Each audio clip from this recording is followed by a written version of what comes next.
Olá, tudo bem? Você deve se lembrar da famosa Lei de Lavoisier, a qual diz que na natureza nada se cria, nada se perde, tudo se transforma. E certamente também já deve ter ouvido o ditado popular criado em cima dessa lei, um trocadilho que diz: na natureza nada se cria, tudo se copia. Isso porque não é incomum que na solução de um problema sejam utilizadas ferramentas e técnicas já conhecidas. E na programação orientada a objetos não poderia ser diferente. São tantos os problemas de origem similar que diversos programadores, com o passar do tempo, foram publicando soluções comuns para problemas conhecidos na computação. Dentre as inúmeras publicações, uma delas ganhou destaque e seus conceitos são amplamente aplicados até hoje. Eu estou falando do livro Design Patterns, Elements of Reusable Object-Oriented Software, publicado em 1995 por 4 programadores que ficaram conhecidos como GOF, do inglês Gang of Four. Os padrões de projeto propostos pelo GOF são uma evolução a partir de ideias e padrões de desenvolvimento proposta por Christopher Alexander em publicações a partir de 1977.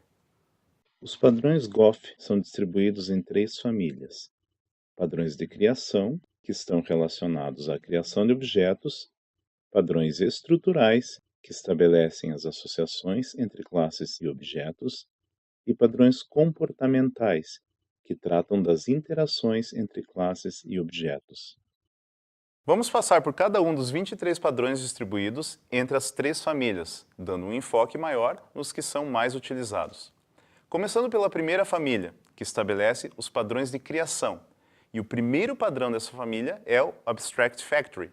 Esse padrão, que poderia ser traduzido livremente como fábrica abstrata, permite a criação de diversos objetos relacionados utilizando uma interface, sem que a classe concreta seja especificada.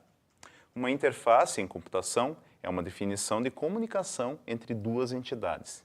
Especificamente em programação, é uma forma de reutilização de componentes sem que a sua implementação seja conhecida. Lembra quando fazemos chamadas para um determinado membro de uma classe e que na hora da digitação aparecem os tipos de dados, as sobrecargas possíveis, a lista de parâmetros, comentários, etc.? Especificamente no C++, você já deve ter se atentado que isso acontece porque essas definições estão lá no header da classe, no arquivo .h. Teoricamente, uma vez que você define os membros no header, não importa de que forma eles estão implementados lá no arquivo CPP. Você consegue continuar construindo seu código naturalmente. Resumindo, o arquivo de header, o .h, comporta a interface, enquanto o arquivo .cpp comporta a classe concreta.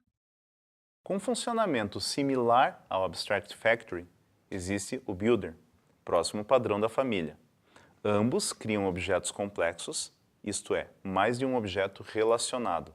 A diferença entre eles é que o Abstract Factory constrói de uma única vez, enquanto o Builder faz isso passo a passo.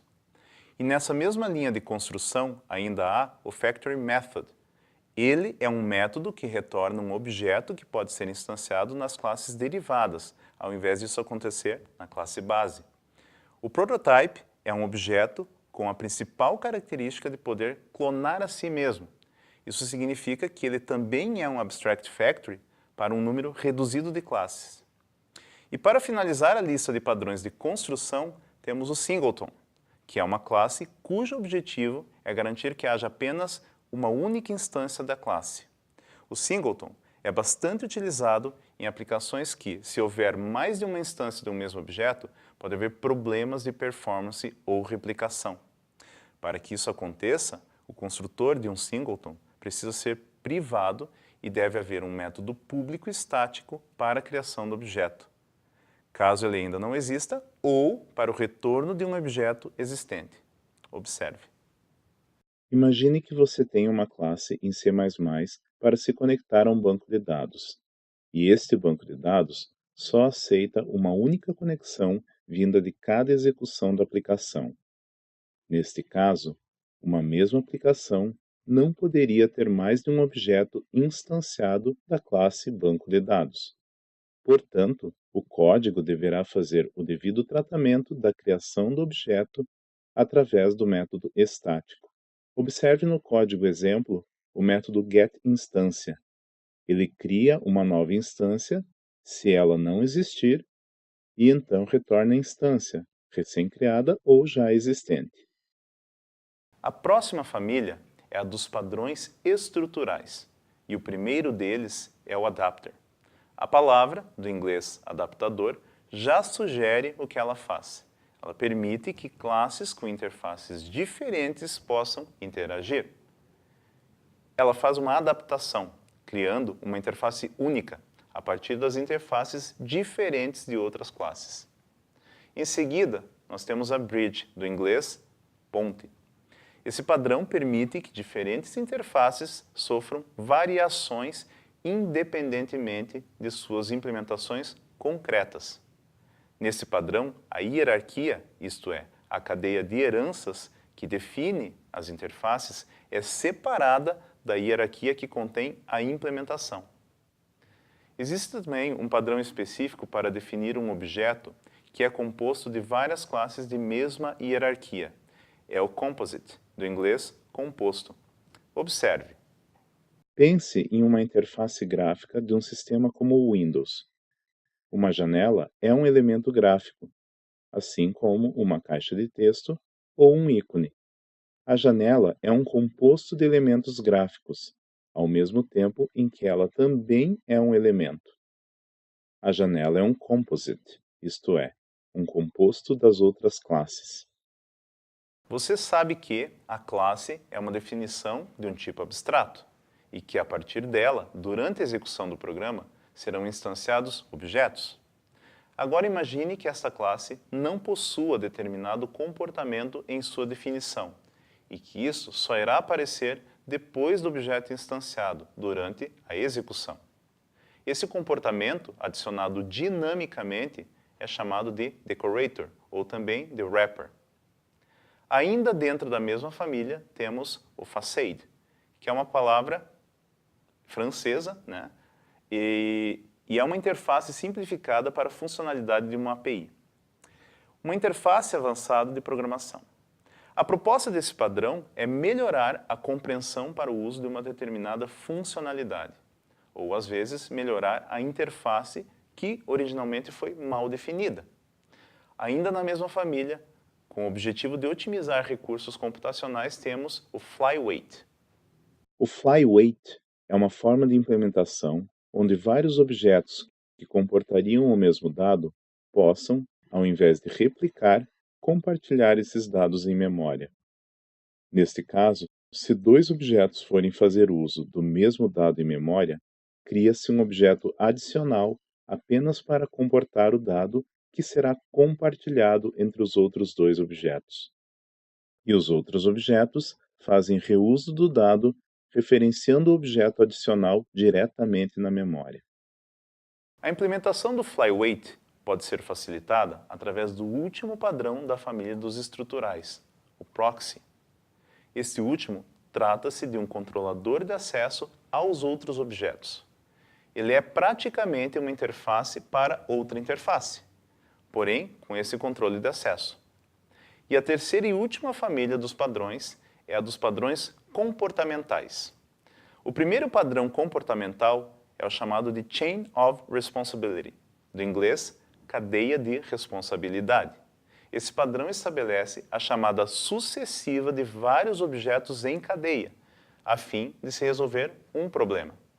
Durante o percurso da cadeia, cada objeto vai resolvendo a sua parte, ou seja, cuidando da sua responsabilidade. Na sequência, temos o command, cuja principal característica é permitir o enfileiramento das execuções e armazenar o estado dessas execuções, para que, por qualquer necessidade, elas possam ser desfeitas. Existe ainda o interpreter, que especifica um processo recursivo para que pequenas gramáticas da linguagem de programação possam ser agrupadas de forma até que se tenha um único ponto de entrada para a chamada na hierarquia de classes em uma linguagem formal simples. Agora, veja um padrão utilizado extensivamente, o iterator.